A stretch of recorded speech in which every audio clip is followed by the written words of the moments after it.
Y algunas cosas ya se definieron, Fernando. Con Fernando no te saludaba. Buenos días. Buenos días, Patricia. Buenos días. Ricardo. ¿Qué tal, Patricia? Amigos, bienvenidos. Ayer juramentó el gabinete Ceballos y algunos nombres son nuevos, pero hoy día estamos entrevistando a los que de alguna manera o repiten o regresan. Y ese es el caso de nuestra primera invitada. Es la señora Fabiola Muñoz, ministra del Ambiente. Ella es abogada, fue ministra del Ambiente durante un buen tiempo, pasó por la cartera de Agricultura, que ha dejado para regresar Ambiente. Y le vamos a preguntar cómo se siente de nuevo en lo que fue su casa original. ¿Cómo está, ministra? Muy buenos días. Gracias por acompañarnos. Ministra. Muchas gracias por la oportunidad. La verdad es que es un privilegio servir al país, ¿no? Entonces me siento muy agradecida de tener la oportunidad de seguirlo sirviendo donde el país más me necesite, ¿no? Y según el Premier y el presidente, en la cartera de Ambiente, tal vez el perfil profesional que tengo yo podría contribuir en este momento a tratar de mantener ese clima que necesitamos para tener inversiones, pero inversiones sostenibles, ¿no? Y esa es un poco la idea de este regreso a Ambiente, de mirar cómo necesitamos articular más con el sector privado, con el sector empresarial, pero también con las ciudades, ¿no? Conversábamos hace un ratito con Fernando, o sea, en el país necesitamos el tema de pensar ciudades sostenibles, que no tenemos. Le hago una pregunta de frente. En algún momento se voció el nombre de Marisa Glave, que nos merece todo nuestro respeto, pero tiene una posición muy fuerte sobre el cuidado del medio ambiente que choca con algunas posiciones de los mineros, ¿no es cierto? El nombre luego se descartó y usted regresa a Ambiente, pero hay que decirlo, después de haber aprobado una ley de promoción agraria que la ha puesto de buen humor, digamos, o ha puesto de buen humor a la clase empresarial, lo que, por cierto, está bien, era una ley necesaria. La han colocado ahí estratégicamente como mensaje para que dejen algunos de decir que este es un gobierno chavista que va a tener una visión estatista de Giro a la izquierda, ¿no? Esta es una muestra de que no es así. Así es. A ver, yo creo que el mensaje que tenemos que tratar de transmitir todos, como decías hace un ratito, es volver a un momento de trabajo en conjunto. Y efectivamente, la inversión es muy importante y somos un gobierno que quiere promover inversiones, pero inversiones sostenibles, que tienen que tener reglas de juego claras, predictibilidad para los que quieren invertir, pero la inversión no puede venir a costa de cualquier cosa, ¿no? Entonces, sí creo que en mucho lo que ha pesado en la decisión del presidente y del premier para continuar en el gabinete en esta posición es justamente transmitir un mensaje de tranquilidad a los inversionistas, porque lo cierto es que tanto en el sector agrario, como en el sector minero, como en el sector industrial, los estándares ambientales son súper importantes. Es una actividad realmente transversal. Sin embargo, y con esto termino mi pregunta, es la ley de promoción agraria que se dictó tuvo un cuestionamiento válido y era que el régimen se extendía a la acuicultura y a inversiones en la selva. Y hay quienes han dicho que eso vulnerabiliza la protección ambiental y que no debió nunca incluirse esos dos ítems en la nueva ley, que además va a durar 10 años. ¿No se dio ahí la ministra de Agricultura a la ministra del Ambiente? ¿No le ganó el corazón Agricultura al corazón Ambiente en ese momento? Es que no tienen que competir. Ese es un tema que es bien importante, ¿no? En agricultura, una cosa que hemos vivido durante muchísimos años es esta paradoja de, en el sector agricultura está la parte productiva agraria, pero también está la parte forestal. ¿Y cuál ha sido la principal causa de deforestación durante muchísimos años en el Perú? La agricultura migratoria. Entonces siempre se decía, oye, ¿cómo la agricultura le puede ganar al bosque, ¿no? Y es que no necesitamos competir, podemos convivir. Y en este caso la ley de promoción agraria, lo cierto es que la ley forestal que se aprobó hace algunos años atrás, recordarán, yo he sido directora del Servicio Forestal, esa ley ya le daba al sector forestal el mismo tratamiento que al sector agrario. O sea, ya la ley forestal de hace unos años atrás decía que seguía la misma suerte de la ley de promoción agraria en el Entonces, ¿para qué la incluyeron? No, lo que pasa es que lo que se hizo fue decir, continúa. O sea, no es que estoy incluyendo algo nuevo, es que continúa. Y en el tema acuícola pasaba lo mismo. Uno de los decretos legislativos que se aprobó en el paquete que se tuvo hace un tiempo atrás, incluía los mismos beneficios para el sector acuícola. Entonces, lo que se ha hecho en la ley de promoción agraria, que creo que lo que más hay que rescatar ahí son las mejoras en los beneficios a los trabajadores. Por ejemplo, el incremento de los días de vacaciones, el tema del pago por indemnización, por despido arbitrario y cosas de ese tipo. Y una cosa que yo sí quisiera decir, que qué bueno que se ha tocado el punto, es que yo tengo un compromiso con la ministra de Trabajo, que lo voy a honrar, y desde el punto de vista ambiental tenemos que seguir avanzando, porque la idea es que esa ley no solo favorezca al empresario que invierte en agroexportación, sino que sea el motor que jale a toda la cadena. Y para eso los empresarios tienen que cumplir primero los derechos laborales de los trabajadores, que por más que sea un régimen flexible, existen y hay que hacerlos cumplir, pero también el tema de cómo articulamos una cadena productiva que, por ejemplo, ayude a manejar de manera más eficiente el agua. La mayoría de la alcachofa que se exporta en el Perú viene de los pequeños productores. Los mangos, ni hablar. Los espárragos, 40% son de pequeños productores. Pero el reclamo, ministra, usted ha regresado al ambiente, pero ha pasado por agricultura, es que, y en el momento más difícil, no hace mucho, de la agricultura, se dijo, tiene que haber una reorganización total del ministerio porque estamos mirando solo la costa, hemos abandonado la sierra y ni que se diga de la selva. Y esta figura de los incendios forestales no hacen sino confirmar que hay una informalidad y un trato individual, informal, insisto, sobre todo en la sierra y la selva de nuestro país. En su paso por el Ministerio de Agricultura, ¿no le dio una mirada a ese reclamo? Sí, no. Por supuesto, uno de los temas que estamos tratando de trabajar en todo el gabinete es el tema de gestión integral del territorio. Ese es un tema que es fundamental, porque en agricultura, por ejemplo, veíamos un ciudadano tiene que ir a una ventanilla para ver la parte agrícola, a otra ventanilla para ver la pecuaria, a otra ventanilla para ver el tema acuícola, a otra para ver semillas. Entonces, el Estado no funciona como es la vida del ciudadano. Por eso es que necesitamos mirar el territorio en su conjunto y reestructurar el Estado, lo que sea necesario para ayudar a que eso funcione bien. ¿Cuándo se va a hacer, ministra? Bueno, eso sigue caminando. De hecho, por ejemplo, ¿no? Ese fue un proyecto que presentamos al Congreso de la República con carácter de urgencia y hasta ahora no se dictaminó. ¿Comisión de Agricultura? No se discutió. Se quedó en la Comisión de Descentralización que tenía que sacar un dictamen. Y eso es parte de las reformas que necesitamos hacer. Han estado en la pelea, pues, Ejecutivo y Congreso. Bueno, no podrán decir que lo cierto es que hemos intentado de todas las formas habidas y por haber, a través del diálogo y de verdad, o sea, a mí, por ejemplo, nadie me puede acusar de no dialogar. No, al contrario. Igual destacó más bien ese gesto. El Premier, exactamente. Pero con toda la buena voluntad, hay cosas en las cuales, cuando tocamos las estructuras más profundas del sistema, que es lo que se tiene que reformar, ¿cuáles son esas? No había acuerdo. ¿Cuáles son eso que llama usted de estructuras más profundas? Es decir, ¿dónde bloquea la política ambientalista del gobierno? En realidad no solo en el tema ambiental, sino a lo que me refiero es en el tema en general, en la lucha contra la corrupción, los temas de transparencia. Cada vez que hemos tratado de impulsar reformas que busquen tener mayor transparencia, que busquen realmente hacer que la ciudadanía pueda participar de mejor manera en los procesos, en todos los diferentes sistemas, el sistema de la reforma política, de la reforma de justicia, de todos los temas en el sistema. Lo suyo es importante la política, pero nos interesa el tema específico ambiental, porque quizá dentro de 10 años sea el más grave de todos. No, y ahora tenemos ya es un el más diagnóstico grave. bastante alarmante. El Perú son los países más vulnerables al calentamiento global. Y nos ha dicho usted que ha constatado durante los 3 meses últimos que ha estado en agricultura y el año anterior en el ambiente, que ha habido choques cuando se tocan ciertos temas ambientales. ¿Cuáles son esos temas en los que hay un conflicto pendiente? Por ejemplo, ¿no? Una de las cosas que es muy importante entender es que uno necesita predictibilidad. Todo el mundo necesita predictibilidad, el grande, el chiquito, el mediano.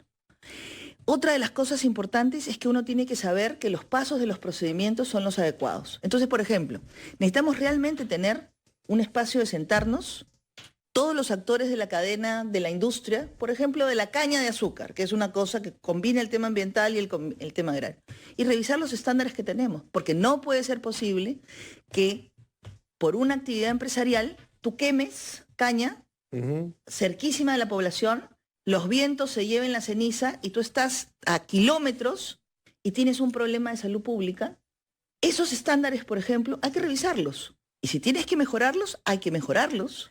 ¿Cómo los van a mejorar? Porque ahora el gobierno tiene un arma muy fuerte. Puede gobernar vía decretos de urgencia. Es decir, ya no tiene nadie que le diga que no. Y ese poder, si lo pueden usar bien o lo pueden usar de manera responsable. ¿Tiene usted alguna ¿Alguna legislación en cartera que quieren sacar adelante vía decretos de urgencia en este periodo? Sí, ayer que hemos tenido nuestra primera sesión, digamos, de Consejo de Ministros después de la juramentación, una de las primeras cosas de las que hemos hablado es que cada sector revise los temas en los cuales realmente podemos tener reformas importantes y rápidas. Pero un primer mensaje que queríamos también transmitir es que no queremos hacer un uso prepotente de estos decretos, sino realmente elegir aquellas cosas en las cuales no deberíamos esperar los 4 meses hasta tener a un nuevo Congreso, pero sí serían cosas que necesitamos. Entonces, por ejemplo, ¿no? En los temas ambientales hay algunos temas en los cuales se tienen que aprobar los protocolos con los sectores, ¿no? Para los procedimientos que permitan realmente revisar esos estándares ambientales y tener mejores. Tanto porque los procedimientos sean más predecibles y simplificados, cuando deban simplificarse, que ese es un paso muy importante, o aquellos que en realidad son una sobreregulación, o aquellos en los cuales no hay regulación. Cuando discutíamos el tema de caña de azúcar, por ejemplo, oye, acá tenemos un problema por falta de, ¿no? Nos sentamos el Ministerio de la Producción, el Ministerio de Agricultura, el Ministerio del Ambiente, el Gobierno Regional de Piura, sus alcaldes, y todos estábamos tratando de encontrar una solución de consenso, y ahí, por ejemplo, vimos que necesitamos una ley. Ese, por ejemplo, es el tipo de cosas en las que quisiéramos poner sobre la mesa un decreto que permita desentrampar, ¿no? Vamos un ratito a una pausa y regresamos con más preguntas. Está con nosotros la ministra Fabiola Muñoz, ministra del Ambiente, que regresa a su cartera en este nuevo gabinete. Ya regresamos. Todos seguimos conversando con la ministra del Ambiente, Fabiola Muñoz. Ella, repetimos, ha juramentado con el nuevo gabinete Ceballos en la cartera que fue originalmente la que la llevó al cargo de ministra. Son las 8:21 y por supuesto usted nos escucha en RPP, confianza por todos los medios. Y le tocaba su turno a Fernando, que está esperando para preguntar. Sí, quería preguntarle a la ministra Fabiola Muñoz sobre el tema de la selva visto desde una perspectiva internacional, porque como usted sabe, durante la Asamblea General de la ONU en curso en septiembre, los europeos intentaron hacer un foro mundial, sobre todo Francia, que es un país amazónico también, porque tiene un territorio que tiene frontera con el Brasil. Y el sentimiento que ha habido en Europa es que esta iniciativa ha sido boicoteada, particularmente por el Brasil, cuyo presidente habló sobre la soberanía nacional irrenunciable y que nadie tenía que meterse en eso, pocas semanas después de los incendios que se habían producido ahí. ¿Cuál es la posición de nuestro país respecto al tema amazónico y de la posibilidad de coordinar con otros países sobre esta área enorme que, como sabemos, es indispensable para el conjunto de la atmósfera, ¿no? A ver, la Amazonía, creo que este gobierno ha demostrado que ha puesto a la Amazonía en la agenda del Perú, ¿no? Ese es un tema sumamente importante. Y lo que tenemos que lograr es que la Amazonía esté, como se quiere, en la agenda mundial, ¿no? Eso es algo fundamental. Pero no necesitamos renunciar a la soberanía sobre el territorio amazónico para que podamos coordinar, que es una palabra clave, los esfuerzos para ayudar a protegerla. Por ejemplo, una cosa que queremos impulsar es el tema de la compensación de emisiones. En Colombia hay una legislación sumamente interesante donde la gente de todas las empresas del sector privado tienen que compensar sus emisiones. ¿Y cómo lo hacen? A través de bonos que pueden ser para hacer plantaciones, recuperación de áreas degradadas, en nuestra Amazonía podría ser perfectamente una posibilidad, o el tema de financiar la gestión de las áreas naturales protegidas. Entonces, ese tipo de herramientas son herramientas que en el Perú todavía estamos usando muy tímidamente. O el tema de los bonos verdes. Yo espero, cuando yo entré a la cartera, empezamos a impulsar con el MEF y con el BID la idea de poder tener la primera emisión de bonos soberanos verdes en el Perú. Lucía Ruiz, que ha sido la ministra hasta ahora, continuó esa idea y yo ahora la voy a retomar. Y estamos a puertas de poder sacar la primera emisión de bonos soberanos verdes en el Perú. Y hay mucho atractivo en el mundo. Ahí, pero es consciente de que si la selva se le sigue quemando hacia Bolsonaro y si no hay una política más de presión de los otros países, incluido Perú, incluido Bolivia, Brasil tiene una, no de ahora, tiene una un accionar sobre su selva muy agresivo. Han deforestado muchísimo y es el pulmón más importante, o sea, es el que más Amazonía tiene, ¿no? Sí, yo recuerdo hace como, ya no sé cuántos años, cuando se estaba discutiendo el tema de la interoceánica, a mí me invitaron a dar un taller, una charla en la frontera con Brasil. Fue un evento y mucha gente de Brasil participó también en ponencias, y lo que decían es que Brasil había tenido, por ejemplo, una política de contactar a sus poblaciones indígenas en contacto inicial o no contactadas, y se arrepentían de esa política en su momento. También habían tenido una política de deforestación para justamente el tema de cultivos de gran extensión. Y en los últimos años, Brasil, hasta antes del gobierno de Bolsonaro, del presidente Bolsonaro, habían hecho un esfuerzo muy significativo por bajar las tasas de deforestación, cosa en la que nosotros hemos aprendido de lo que han hecho ellos. Nosotros realmente creemos que esto tiene que continuar, porque no podemos seguir deforestando la Amazonía. Ese es un tema clave. Y los incendios, efectivamente, son una de las herramientas, digamos, de deforestación enormes, y tenemos que pararlo. Eso no le hace bien a nadie, ni al Brasil, ni al Perú, ni a Colombia, ni a Ecuador, ni al mundo. Porque efectivamente sí, la Amazonía es un pulmón fundamental, no solamente por el tema del secuestro de carbono, la biodiversidad, o sea, la agrobiodiversidad que vive ahí. Ahora, ministra, por supuesto, ese es un escándalo, digamos, de nivel mundial. Pero nosotros tenemos también una situación igual de escandalosa y ya tiene muchos años. Lo que hemos hecho o permitido que pase con Madre de Dios, la capital de la biodiversidad del Perú, depredada y afectada terriblemente. Algunos dicen que ya eso no se va a poder reparar por acción de la minería ilegal, por acción de gente que incluso interviene en los satélites para que no veamos realmente lo que está pasando en nuestro territorio. Y eso es un hecho, ministra, que no ocurre hoy, no ocurrió ayer, viene mucho tiempo. Pero ¿qué hemos hecho para detenerlo? Bueno, ustedes recordarán que cuando yo estuve en el Ministerio del Ambiente, justamente coordinamos con todos los sectores, estuvimos 13 sectores involucrados en el accionar sobre la Pampa. Y ese es un tema que el gobierno tomó como una decisión, la más firme que hemos tenido y la más sostenible. Porque no es cierto, y eso es una cosa que creo que es bien importante resaltar, ¿no? No es cierto que al Estado no le haya importado el tema. En los gobiernos anteriores han habido intentos, pero el mayor duraba como para la meses, foto, digamos. claro, iban así. Pero ahora lo operativo estamos enorme. manteniendo. Sigue la policía. Sí, seguimos, está el ejército, está la policía, la fiscalía. Todos los actores del Estado seguimos teniendo reuniones y tenemos un plan de acción. Sé que hay cosas que no han caminado a la velocidad que necesitamos que caminen, ¿no? Por ejemplo, me comunicaba hoy día tempranito con el alcalde de Inambari en Madre de Dios. Ya. Ministra, tenemos los proyectos de saneamiento, de agua y saneamiento. Tenemos los proyectos, necesitamos los recursos del MEF. Estamos trabajando en eso.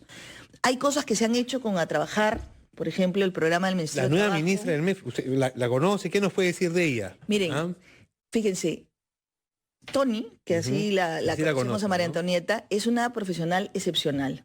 Yo quiero contar una anécdota que me parece muy, muy importante, Se ha ¿no? sido injusto con la crítica a su Muy juventud, por injusto, ejemplo, muy ¿no? injusto. O sea, y es la misma crítica que hicieron cuando yo asumí el Ministerio de Agricultura, Hoy que en sí, realidad encima, sí, fue, todo. y es por ser mujer en realidad.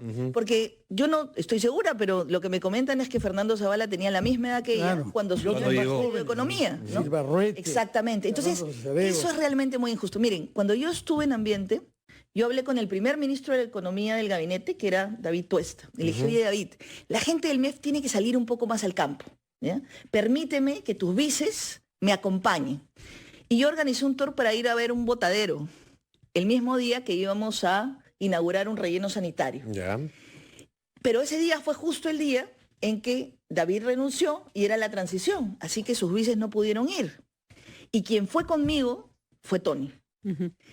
Miren, no solamente tuvo la mejor predisposición, sino que apenas regresó de esa visita, nos reunimos en el MEF e identificamos qué era lo que teníamos que hacer para resolver el tema de residuos a nivel del país.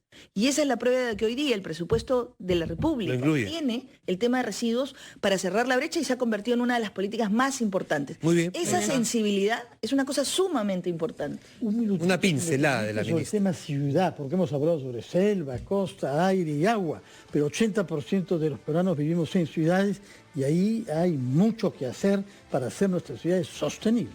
Bueno, la primera cosa que creo que tenemos que hacer es continuar con esta política que emprendimos del tema del cambio de cultura sobre la responsabilidad de los ciudadanos. Yo todavía sigo llevando mi bolsita reutilizable en el bolsillo y mucha gente lo hace hoy día. Y hoy día ya no es extraño ir a un supermercado y que la gente llegue con sus bolsas de tela. Eso es un cambio de cultura importantísimo. Y lo que queremos es continuar eso con, por ejemplo, ¿no? Uno a veces está en Los Conos, está saliendo a Lima y pasa por una pista y ve todos los desmontes tirados ahí. ¿Por qué? ¿Por qué no podemos tener una ciudad decente, una ciudad limpia? Nosotros somos los que hacemos eso. Eso es lo que tenemos que cambiar nosotros mismos. El Estado tiene que generar las condiciones para que la gente sepa dónde deshacerse de esos residuos. Y ahí tenemos, por ejemplo, una brecha importantísima en el tema de los lugares donde formalmente puedes deshacerte del desmonte de construcción. Y ahí tenemos que trabajar con el sector privado de construcción, porque si la construcción sigue creciendo, los desmontes también. Ministra, una pregunta que requiere una respuesta en realidad breve porque nos tenemos ya que ir en un ratito. La FDA alertó sobre 12 exportadores de quinoa que no pudieron meter sus productos a Estados Unidos porque usan pesticidas prohibidos en Estados Unidos y probadamente cancerígenos. ¿Se va a hacer algo al respecto? Ahí tiene, por ejemplo, un tema que si lanza un decreto de urgencia, acá nos estamos comiendo ese desastre. Cuando yo estaba en ambiente empezamos a revisar los temas y parámetros de agricultura, ¿no? Cuando estaba en el Ministerio de Agricultura hemos estado impulsando ese trabajo que iniciamos desde ambiente y uno de los temas que tocamos era el tema de agroquímicos, de pesticidas. Y lo que hemos visto es que necesitamos lograr tener incentivos y desincentivos. Incentivos para que aquellos que son orgánicos, que están permitidos, pesticidas que son naturales, orgánicos, ¿no es cierto? Permitan o el control biológico, no paguen impuestos, tengan realmente condiciones para ser usados. Y los otros, no solamente tener una legislación que los prohíba, sino además que los que sí están permitidos, pero son, digamos, más tóxicos, cuesten más plata. Una tasa más alta. Que los que generan emisiones, por ejemplo, mayores, paguen más. Y para irnos, ministra, ¿qué tal le parece Greta Thunberg? ¿Le gusta o no le gusta? Joven, ¿ah? No me vada. La pregunta es que es todo un tema, la niña en el mundo, ¿no? Es joven, tiene pasión. Y esa es una cosa fundamental para lograr los cambios que se necesitan en el mundo. Yo no quisiera irme sin decir una cosa que me parece fundamental. Y es que creo que uno tiene que ser también agradecido en la política, ¿no? Y creo que al premier Salvador del Solar, que se ha ido, una de las cosas que más tenemos que agradecerle es la decencia en la política. Gracias por esta entrevista y el reconocimiento a Salvador del Solar. También nos dijo, hay que decirlo, más temprano el ministro del Interior. El ministro del Interior, que le hubiera gustado pronunciarse, no hubo tiempo, pero tenía exactamente la misma perspectiva. El mismo reconocimiento para Salvador. Más allá de creo que más allá de los desencuentros políticos, Salvador del Solar cumplió un papel fundamental en estos días. Muchísimas gracias, ministra. Y ya la próxima vez, más entusiasmo con Greta. Es un gran personaje. 8:32 minutos. Vamos a una pausa.